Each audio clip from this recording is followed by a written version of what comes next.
le temps de faire des vidéos, donc j'avais commencé la préparation d'une vidéo pour faire le levain, mais j'ai oublié de vous partager, pour faire cette vidéo, de parler de comment je fais mon levain. Donc voilà, vous vous munissez d'un bocal propre, suffisamment haut quand même. Vous mettez de la farine, donc voilà, moi j'utilise farine de blé T55 ou de la 45, mais la 55 c'est pas mal. Vous pouvez commencer, vous pouvez même faire avec de la sarrasin ou de la 110 ou de la 65, c'est en fonction de ce que vous avez. Donc vous mettez l'équivalent, alors moi je vais pas en faire beaucoup parce que j'en ai déjà, voilà, vous mettez à peu près, allez, on va dire à peu près 30 grammes de farine. 30 grammes de farine, sachant que pour faire un levain liquide, il vous faut de la farine, de l'eau et de la chaleur. Farine, eau, chaleur, point. Ensuite, c'est les levures, c'est les bonnes bactéries qui vont se multiplier sous l'effet de la chaleur et comment on appelle ça, en fermentant en fait, qui vont permettre de faire le levain. Donc là, je mets donc de la farine. Je vais mettre, moi normalement je mets de l'eau du robinet, donc là bon j'ai ma carafe, hein, mais vous pouvez mettre de l'eau du robinet sans problème. Il y en a qui le font avec de l'eau en bouteille, bouteille en plastoc achetée, de la cristalline et compagnie quoi.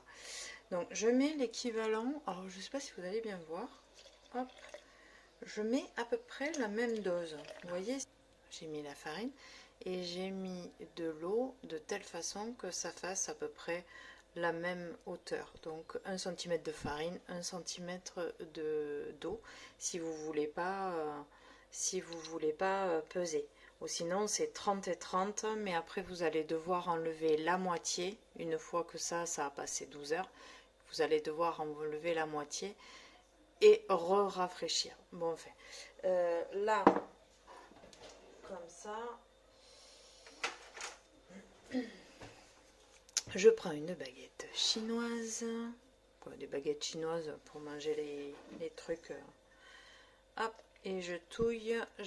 Je mets que ça en fait, je mets même pas de sucre, rien, il y en a qui le font, mais je mets que ça. Et ensuite, vous verrez, au fur et à mesure, bon, pas là de suite, hein, mais dans les prochaines heures, ça va faire des bulles. Là, c'est vachement liquide. Alors, normalement, je le fais moins liquide, mais là, voilà.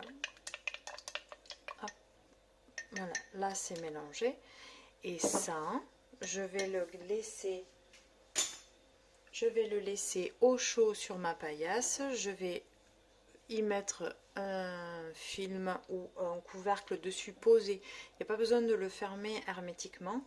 Il faut juste le protéger des saletés et des insectes. Vous le laissez 12 heures. 12 heures. Au bout de 12 heures, vous enlevez la moitié que vous pouvez mettre dans un autre récipient pour le donner à quelqu'un qui aime bien faire son pain, hein. Donc vous enlevez la moitié et vous remettez la même quantité, donc que ce qui reste dans le pot. Donc par exemple là, j'ai mis 1 cm, 1 cm. Demain, je vais enlever 1 cm de cette préparation et je vais rajouter un peu l'équivalent